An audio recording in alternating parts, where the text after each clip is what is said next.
Bonsoir à tous et bienvenue pour cette nouvelle édition du JT d'Ici TV. Au programme ce soir, grosse journée pour le Monte-Carlo, 6 spéciales dans le BH. Des hauts alpins se sont illustrés, ces bogies a terminé très fort et des pointures ont dû abandonner. On vous dit tout en début de journal. PBR s'en va, le sénateur des Hautes-Alpes a décidé de ne plus se présenter aux élections sénatoriales en septembre prochain. Il aura passé 40 ans dans la vie politique. Retour sur son parcours au cours de ce journal. Et puis zoom en fin d'édition sur Annie de L'Amour est dans le pré, la candidate à l'émission d'M6 qui habite à Briançon. Nous l'avons rencontrée, son témoignage en fin de journal. Mais pour l'heure, on passe à votre météo de ce vendredi dans les Alpes du Sud. Et il neige toujours autant. Allez, avant de développer ce journal, une information, c'était il y a quelques semaines, souvenez-vous, les services techniques de la ville d'Embrun avaient été cambriolés, préjudice estimé à plus de 250 000 €. Alors on apprend que 2 personnes ont été interpellées, un homme d'une trentaine d'années originaire du 04 et un Roumain sans papier. L'homme du 04 a passé 32 heures en garde à vue avant d'être relâché. Le préjudice, je vous l'ai dit, s'élève tout de même à 250 000 €. L'actualité aujourd'hui, c'est évidemment le Monte-Carlo. Il y avait 6 spéciales aujourd'hui dans le Boèche. Seboji a terminé très fort. Les hauts alpins se sont illustrés et des pointures ont dû abandonner comme Thierry Neuville. Retour sur la journée avec Jean-Jacques Marcelin. Oui, pleine de rebondissements, c'est le moins qu'on puisse dire, parce qu'effectivement, on a vécu depuis ce matin des coups de théâtre les uns sur les autres, et ça nous a donné un scénario auquel probablement personne ne pouvait songer jusqu'à hier, avec dès le début de la matinée la disparition de Thierry Neuville, une sortie de route heureusement sans gravité de Sébastien Ogier, des problèmes de choix de pneumatiques pour toute la première boucle, et cet après-midi, tout le monde a essayé de limiter les dégâts, et on se retrouve ce soir avec un classement général un peu surprise, avec un Brian Bouffier, le pilote romois qui se retrouve en tête de ce rallye de Monte-Carlo, et un champion du monde qui n'est, entre guillemets, je crois qu'on peut le dire comme ça, que 4e et qui accuse, le mot n'est pas trop fort, 56 secondes de retard sur le leader, donc ce qui nous laisse entrevoir effectivement une deuxième journée exceptionnelle. C'est effectivement un scénario, encore une fois, totalement inattendu que cette première journée, mais c'est aussi des scénarios comme ça qui font la légende du rallye de Monte-Carlo et qui montrent que, une fois de plus, prendre le départ c'est une chose, être à l'arrivée dans les meilleures conditions, c'en est une autre. Et on a vraiment vécu une journée éprouvante, aussi bien pour les spectateurs que pour les pilotes. On l'a vu à l'arrivée de la deuxième boucle. Jean-Jacques le disait, une journée éprouvante pour le champion du monde Sébastien Ogier. Nous l'avons rencontré à la fin des spéciales. Pour lui, le rallye ne fait que commencer. On est à l'arrivée, c'est une journée très difficile et c'est le principal. Le rallye est loin d'être fini. Ah, il est loin d'être fini, il peut encore se passer beaucoup de choses. C'était comment en pneus dans celle-là? Neige et clous. Il y avait donc 6 spéciales aujourd'hui dans le Boèche et pas mal de pluie. Pourtant, les spectateurs s'étaient donné rendez-vous. Reportage sur place, Adrien Citeau. Une première journée complètement folle sur le rallye Monte-Carlo. Les spéciales ont été très piégeuses et nombre de pilotes en ont fait les frais. Comme les frères Arnaud, les frères Alpins qui sont sortis de route, et Damien Auberti qui a eu des ennuis mécaniques. À l'arrivée de la 3e spéciale, peu avant midi, les pilotes étaient très réservés sur leurs résultats. Écoutez ces pilotes WRC. Un tout petit peu à droite, mais rien au frein, sûrement plus que les autres. Je veux survivre à cette journée, alors nous y allons très prudemment. C'est très difficile. Les derniers 8-9 km, c'était très lent. Nous conduisions comme ma grand-mère pouvait conduire au supermarché. C'était incroyablement lent, même si nous avions les pneus neige et slicks. C'était très dangereux, nous avions le grip à droite et rien à gauche. Un tout petit peu à droite, mais rien au frein, sûrement plus que les autres. Mais c'est très dangereux et très difficile. Chez les hauts alpins, c'est Nicolas Resseguer qui signe l'un des meilleurs temps sur la 3e spéciale à une vingtaine de secondes du leader du classement général Brian Bouffier. Nicolas Resseguer a vécu l'enfer, il le dit. L'enfer, là, vraiment un spécial très sale. Très dur de rester sur la route et de garder un rythme, quoi. C'est très dur. Hein. Harry Vatanen, ancien champion du monde des rallyes bien connu, était à l'arrivée de Laborel. Pour lui, rien de surprenant, c'est le rallye Monte-Carlo, c'est la définition même de ce rallye de légende. Et c'est ça, le rallye. si on connaît le vainqueur avant que le rallye commence, c'est comme un peu, si vous lisez le livre d'Agatha Christie, et vous savez l'assassin sur la première page. Vous voyez? Alors, évidemment, ce n'est pas sympa pour ceux qui ont perdu beaucoup de temps, mais ça donne une possibilité aux autres pilotes. Si en imaginant que Seb était en tête depuis le début jusqu'à la fin, alors, ce n'est pas vraie compétition.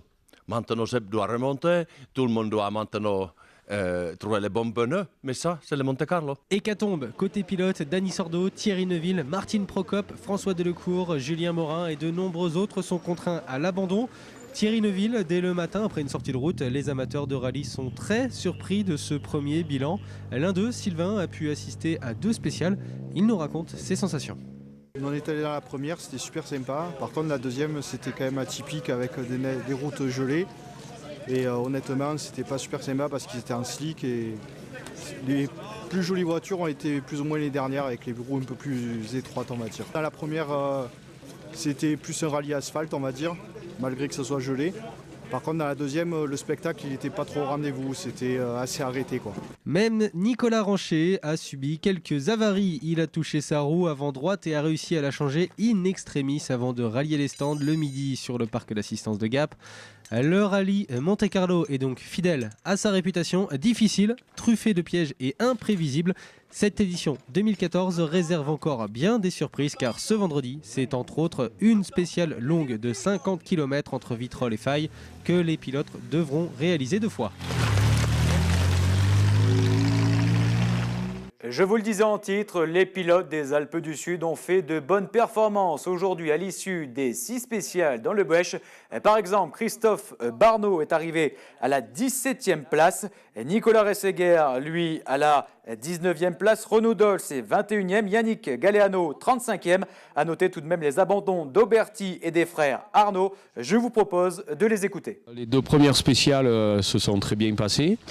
Là, la spéciale 3 se passait très bien puisqu'on était très bien. Apparemment, on avait le 4e temps au premier intermédiaire.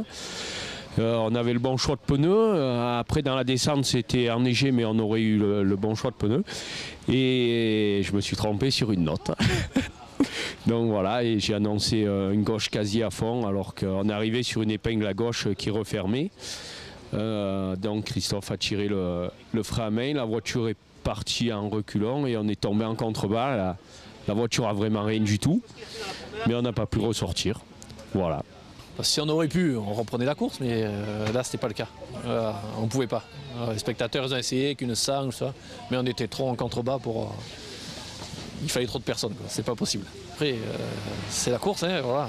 Et on sait ce qu'on risque quand on s'engage. Dommage parce que tout fonctionnait bien, l'auto. On commençait vraiment à comprendre le fonctionnement, ce qu'on portait très très bien. Bon voilà, c'est comme ça, hein, c'est à la prochaine fois. Déception pour tous les partenaires. Bon, nous c'est une chose, mais pour tous les partenaires, les gens qui nous suivent, voilà. Ça allait plutôt bien pour vous apparemment ça allait très bien, même au-delà de nos espoirs, quoi. Voilà, en plus les choix de pneus on était bien, on était très bien. Et voilà, on commençait à prendre du plaisir, hein, et ça s'est arrêté là, dommage. De la joie, de la tristesse, des déceptions et une ambiance pluvieuse du côté du parc d'assistance. Élodie Pépin s'est rendue sur place. On est venu goûter c'est le tourton, c'est ça? C'est le tourton. Donc on apprécie le tourton, on apprécie surtout la région de venir ici. Voilà, pour voir le rallye et en hiver plutôt, on vient au ski. Voilà. Pareil, j'ai fait la spéciale qui était à Orpierre, donc on s'est levé assez tôt et puis on est venu sur le parc pour prendre l'ambiance et puis pour prendre du bon temps parce que voilà, à Gap, il y a toujours des belles choses qui se passent, que ce soit en sport, en VTT, en hockey et aujourd'hui en rallye, donc c'est vraiment une belle journée. J'avais un collègue qui était là sur place et qui lui regardait et voilà, je me suis arrêté. Moi personnellement, je ne suis pas trop passionné par le vroom vroom, mais pour le département c'est très bien. C'est très bien parce que je vois qu'il y a beaucoup de gens qui aiment et qui participent. Voilà.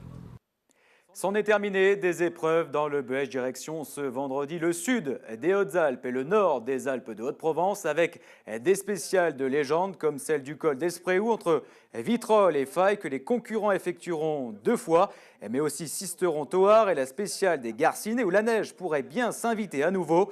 À Selonnay, les commerçants sont déjà prêts à accueillir les passionnés. Les bars et les restaurants seront ouverts dès 4 h ce vendredi matin pour ravitailler tout le monde en boissons chaudes, comme nous l'expliquent ces 2 commerçants. Il y a beaucoup de monde qui ont réservé, on a beaucoup de demandes. C'est vrai que le rallye de Monte-Carlo, depuis 10 ans qui ne passait plus, les gens attendaient ça avec enthousiasme. C'est vrai que le rallye, c'est quelque chose de très important et ça nous apporte une économie. Dans l'économie, vraiment, ça nous fait un bien fou.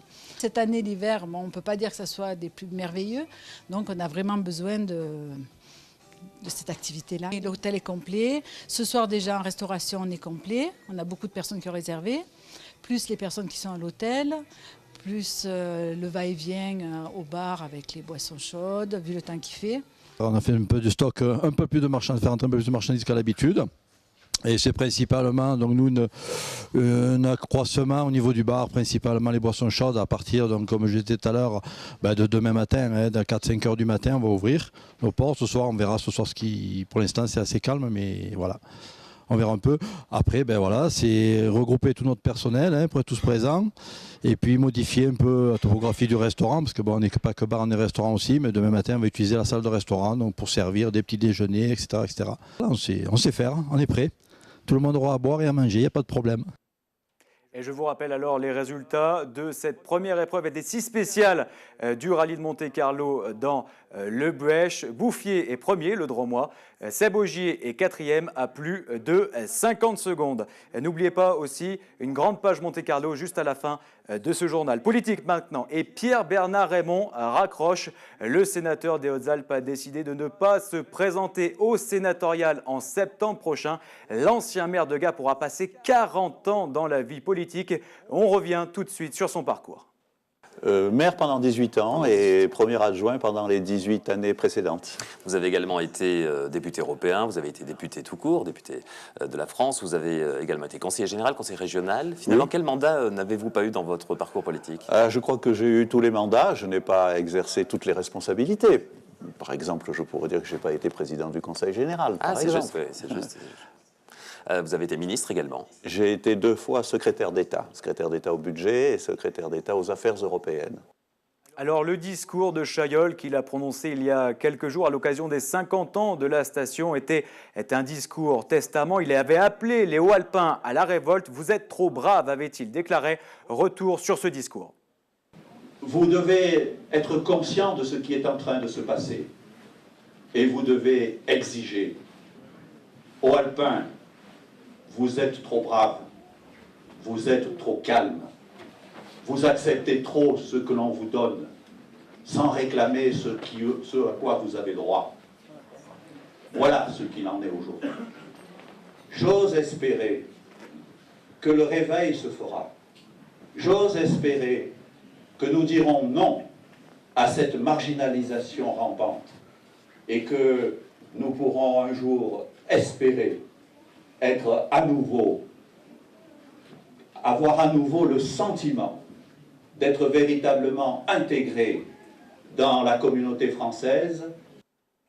Politique toujours, et c'est une énorme surprise dans la vallée de l'Ubaye. La droite a décidé de changer de tête de liste pour les élections municipales à Barcelonnette en mars prochain. C'est désormais Pierre-Martin Charpenel qui sera en tête de liste pour briguer le poste de maire de Barcelonnette. En lieu et place d'Yvon Bouguillon, qui a finalement renoncé suite aux attaques personnelles qu'il aurait subies. Face à Pierre-Martin Charpenel, donc le maire sortant Jean-Pierre Aubert, qui était notre invité ce midi. Il a plus que jamais assumé sa position sur la station du Soz, mais il s'est aussi exprimé sur le centre de recherche Céolane qu'il a lancé à Barcelone, critiqué par le président de la Comcom, Michel Lanfranchi. Écoutez sa réponse. En 2013, il y a eu 6000 nuitées. Pour un centre qui démarre, c'est une véritable performance commerciale.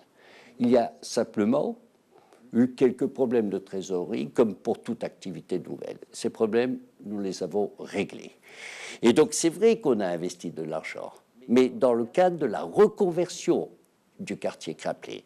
Et ce projet a été considéré par les préfets successifs comme un projet modèle qui est mis en avant par les préfets, par le ministère de la Défense en disant voilà un projet exceptionnel.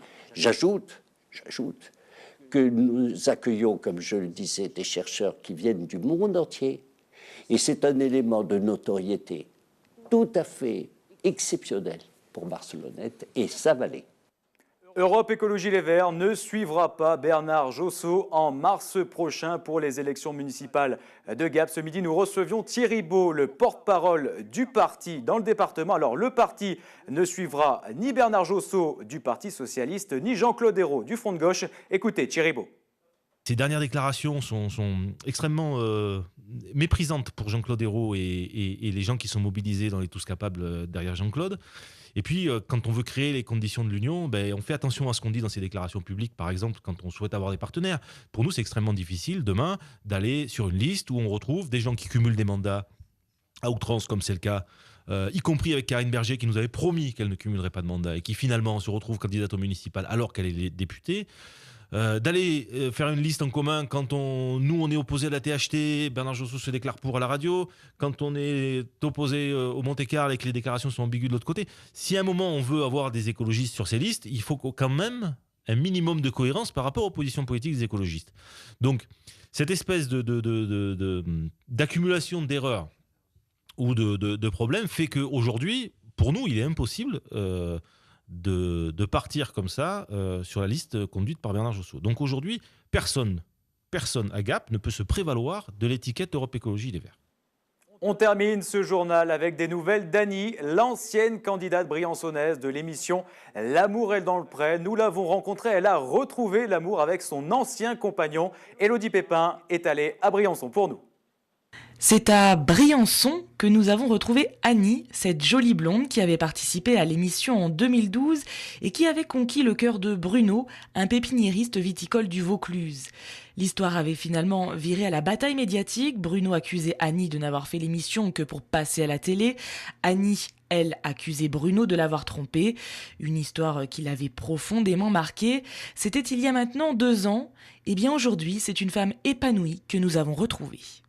En fait, j'ai rencontré l'amour. Non, j'ai retrouvé mon amour. Enfin, c'est-à-dire que je me suis remise avec le papa de mon fils après 11 ans de séparation. Au final, je pense que j'ai pas fait tout ça pour rien, parce qu'on ne fait pas les choses pour rien dans la vie. Je pense que ça a été un déclencheur pour lui autant que pour moi, parce que moi je me suis rendu compte que finalement le seul homme que j'aimais et que j'aimerais, ça serait lui. À l'heure actuelle, je me rends compte que j'aime encore plus ma ville qu'avant, que j'aime encore plus mes amis qu'avant, enfin ceux qui sont restés. Et puis voilà, et puis grâce à tout ça, j'ai retrouvé l'amour de ma vie, donc c'est que du positif. Je ne souhaite pas du mal du tout à Bruno, j'espère qu'il aura trouvé chaussure à son pied. Apparemment oui, donc tant mieux, mais moi je veux plus du tout de nouvelles, quoi. Il est sorti de ma vie, c'est très très bien, parce que ça a été... je suis restée 7 mois avec Bruno, mais pendant 7 mois, en fin de compte, ça a été une ombre... à mon bonheur, même en tant que célibataire. Donc je ne souhaite absolument pas avoir de nouvelles de Bruno. Dans l'émission, Annie parlait souvent de contes de fées. Aujourd'hui, elle nous a confié qu'il était devenu réalité. L'actualité d'ici est à présent terminée. Je vous donne rendez-vous dans une dizaine de minutes pour un rappel de l'information. Excellente soirée sur d'ici TV. 24 heures sur 24, 7 jours sur 7, toute l'actualité des Alpes du Sud et dans le monde. d'ici.fr